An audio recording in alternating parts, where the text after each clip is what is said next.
How to create Photoleap AI account. Hello everyone, welcome back to the channel. Today I will guide you on how you can create your Photoleap AI account. Now, let's get started. First of all, open Photoleap application on your mobile device. Now, over here, tap on the settings icon at the top left corner of the screen. Now tap on login at the bottom of your screen. Over here, you can continue with your email, Facebook, and Google. For now, I'm gonna continue with my email.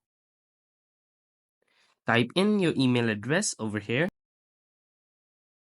Now, tap on continue. Over here, a code would be sent to your email. Open your email and there you will see your Photoleap login code. Now, copy the code from there and paste it to Photoleap application on your mobile device. After you've pasted your code, now you can click on continue. You have successfully created your new Photoleap AI account. If you found this video to be helpful, please do not forget to like, comment, share, and subscribe to the channel. See you in the next one.